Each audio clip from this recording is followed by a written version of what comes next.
Hey guys, it's Joey, and this is the second sort of advicey video about negative self-image, and this one is the realm of emotion. So I was going to do this yesterday, but I didn't feel very well yesterday, so we're going to do it today. We are makeupless just in case it gets emotional. It might, I'll warn you. And I'm going unscripted for the most part because I think that's the better way to do it. It's just like talking, and yeah. So if you haven't watched the other videos, you need to watch the other videos first, because dealing with negative self-image and weight gain, or for that matter huge amounts of weight loss, or anything to do with problems that arise from negative body image, are multifaceted, and all of these things into play. And I think the easiest place to start is with the rational and like the irrational rational, like I call it, which is in the mind video, which is the other video. So this one is for emotion. Okay, I'm going to be sipping water throughout. I'm going to be taking it easy. I'm going to have a little chat.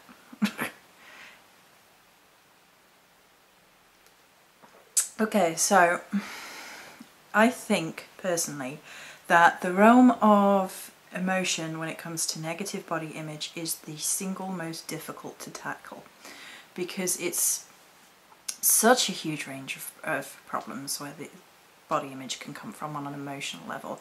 It's sometimes not as easy to suss out as the rational mind, and it's hugely personal. We all react completely differently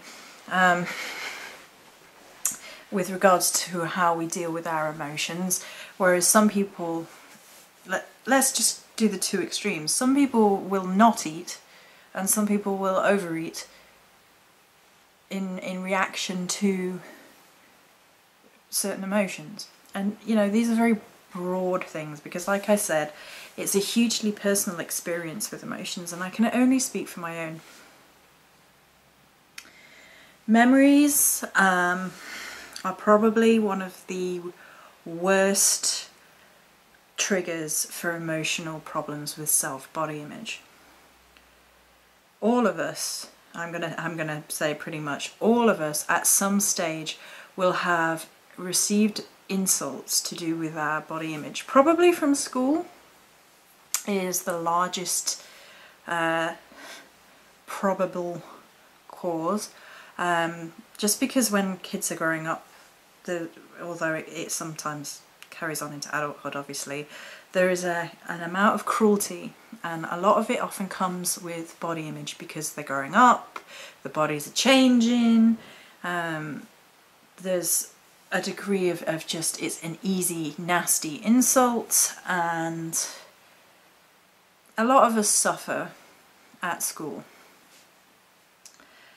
I remember being called fat all of my childhood life, and at one stage I was a size 8, but I had a classic hourglass figure, and that's unusual as a child. It might be fairly unusual as an adult to be naturally that shaped, but I received fat insults my entire childhood, sometimes from people on the street that I didn't know, sometimes from people at school. I remember one girl saying that I had a weird body shape, like I should be ashamed of it, and I had someone else tell me I was only good for dirty old men because young men wouldn't want a hourglass shaped figure.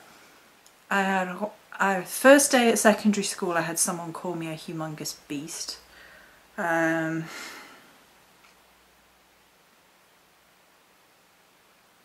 I think at school I never got bigger than a size 14. Pretty sure. My weight fluctuated up and down at school. So that's how sad that is, because a size 14 is UK norm, and I was that or smaller. But I was permanently stuck in the mindset that I was fat. And I swung between overeating and comfort eating and really trying to get rid of it. And when I lost all the weight, I got different kinds of insults. I had friends completely abandon me because I was suddenly slimmer than them. My mother started picking on me 24/7 when I lost all the weight. So it, you know, all these memories, all these emotional triggers are to do with negative self-image and low self-esteem that then triggers other things. The most common one for me is comfort eating, which is something I know I do and it's a problem, and this is what I'm doing right now, is trying to tackle it. I don't know why food became such a comfort. I mean, there are key things that I think are really problematic. I had a huge problem with my mother growing up, and food was a problem with her, and in thousands of ways. So I really hated certain types of food, and those were the only certain types of food she would ever serve, and we never had anything different, and the portion sizes were huge and ridiculous, and there was the element of you have to eat everything on your plate. Didn't matter if you were full, you know, you had to eat everything. There was the guilt tripping, you know, oh, kids in Africa are starving, how dare you sort of belittle me by not eating your whole dinner, and all sorts of crap, you know. And then the rewarding of, you know, you've got to eat it all and then you can have pudding, which I hugely disagree with. I know it's difficult for parents and things, but I personally disagree with it, because it basically makes certain types of food into a reward system, so it puts positive feelings in with like unhealthy pudding type foods. I could go on. But the problems are mine, and they are rooted in an emotional thing. Like, I will not eat certain foods to this day because I was overfed them as a child. I associate them with my mother and I just hate them. Casserole, chili, spaghetti bolognese, beef bourguignon, chicken chasseur. Over and over and over and over and over and over and over and over and over and over and over. I like salad. I really like salad. I would have been perfectly happy to have been served a few salads a week. And try anything. I mean, there were times we tried odd things here, there and everywhere, but generally speaking it was those meals over and over again, and I won't touch them now. I don't have to, so I never will again. And, you know, comments aside about what people like and dislike in foods, that's perfectly your choice, whatever. That's not what we're going on about. What we're going on about is the sort of emotional problems we then attach to certain foods, and our bodies going from that point. Growing up, the only time my mother ever gave in to anything I ever asked was for Diet Coke. So, you know, that was the only thing she'd ever let me have, and I was on Diet Coke for a long, long time, and I gave it up. 3 years ago, cold turkey, haven't looked back because of how bad it is for you. Things like that. So, all of this sort of emotional tumult comes into play when we sort of think about ourselves as a physical entity, and we get very, very depressed, very, very sad. Sad and depressed are two different things, completely different. Sometimes we get angry at ourselves for, you know, having got overweight and things. What I always say is, if you feel the emotions, then allow yourself to feel the emotions, but don't hang on to them, because it's sort of like a necessary poison when you are feeling that negative emotions. No emotions are purely negative, so don't ever think that way. I really dislike the whole mentality that sometimes arises that you're not allowed to feel anger. It somehow makes you less enlightened. You're not allowed to be depressed. It makes you less enlightened. You're not allowed to feel... What? What? No. We are having a human experience. We're in the human realm. We are experiencing everything this life has to offer. And that means we are going to be pissed off. We are going to be upset. We're going to feel everything that we are meant to feel, and that's perfectly okay. The problem comes when you hold on to those emotions for too long and you allow them to poison your mindset, or how you are living your life, how you are feeling, and how you are looking at yourself as a human being, you know, your image of yourself.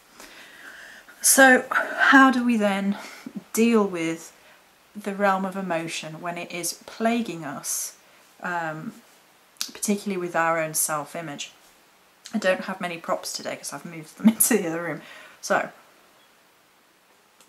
the first thing I would hugely recommend is keeping some sort of journal, log, diary. Understanding where your emotional triggers come from so you can deal with them is a huge help. Because if every time you say feeling bad about yourself and you're feeling like you hate yourself, right? And you should never hang on to that feeling, because hate is a really powerful and negative thing.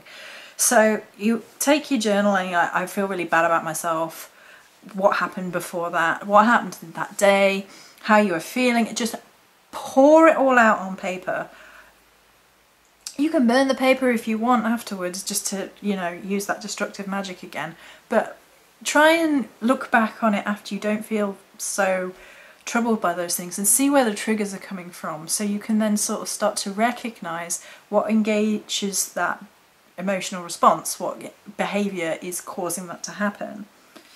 Now, we often feel guilt and stuff when we overeat, so that's very easy to identify, but then why do you overeat in the first place? It's learning the cycles and learning where to nip it in the bud to stop it becoming a full cycle. It's going to be different for everybody. You know, if you've had a really, really bad day and you gorge yourself on really unhealthy food, for example, because you feel really negative about that day, you have to look at it in a way of, can I figure out something positive I can do to lift my emotional state without doing something which is going to damage how I feel about myself? Can I do something to counterbalance those emotions, to get to the point where I don't allow certain emotions to push through, and allow every day to be a fresh day, allow the evening to be a fresh evening, even if I've had a horrible day? What can I do? What transitional thing I can do to lift my emotions? I quite frequently listen to music. I think music is probably one of the most powerful, even magical tools that we have, whether you make music or just listen to it. It can change and elevate our moods completely. And even if you need to listen to some really angry music, get all that anger out and then listen to some upbeat music that will then lift you back up again, then do that. Music can help you through a lot of things. I think it changes the vibration. I often talk about, you know, how we lift the vibrational energy by singing and humming and using musical instruments and things. And music does that to us on an emotional level as well, on a psychological, emotional level. And music is something that we all, pretty much, I don't think anybody in the world doesn't engage with some kind of music. And what kind of music is entirely up to you. It's your personal emotional experience. So, you know, if there's no point in me saying, oh, you should listen to uplifting spiritual music, if that sort of thing is going to irritate you. If you enjoy spiritual music, classical music, if that sort of thing is going to soothe you, good. If it's not, don't do it. It's emotional responses to self-image, and how we tackle that is completely personal, because our emotions are ours, you know. It's not as easy as the rational mind, where you can see where all, like, one thing is going to affect people on a mass scale, like media image. Emotional things is very, very subjective, very, very personal. But music, I think, is something that we can recommend to anybody and everybody. So, yes, I have some reminders. Meditation is another thing you can do, but it doesn't work for everybody. If you're really irritated and you can't meditate, then you should not do that. But you shouldn't feel guilty about, ooh, knocking the camera. You shouldn't feel guilty about doing things which are going to help soothe your emotional states, because you can't get irritated at yourself and think, why can't I meditate? And it's like, if you're irritated and you're angry and that, you know, meditation isn't going to help and soothe you at that point, then you should do something which will. You should go do some exercise, you should go for a walk, you should listen to music, you should just do something which is going to take your mind off it and allow you to process through those emotions. Maybe writing down those emotions and then going and doing something like I just mentioned. Meditation might then be a follow-on. So I will, by the way, I have not forgotten the meditation exercise. I will do that when we finish the series. So what other emotional things can we do? I frequently recommend having a bath for dealing with your emotions. I find it very soothing, and you can easily bring magic workings into sort of your emotional state. Now, emotions are considered to be the realm of water, so having a bath is sort of connecting to your emotional state, connecting through to your emotions, and it also, if you ask me, connects you really easily to the realm of the divine. And I fully recommend taking a few carefully picked tumble stones. So you could, I don't have any close to hand that will work for that, but rose quartz. I recommended strawberry quartz the other day. That's a really good healer. Amethyst is good. Citrine's a good energizer. These are all ones that are okay to take in the bath. If you really need to repel negativity within yourself, but even obsidian might be one. And you can take those in your bath, and then you can put some herbs in your bath. So lavender's a real good one, stress reliever.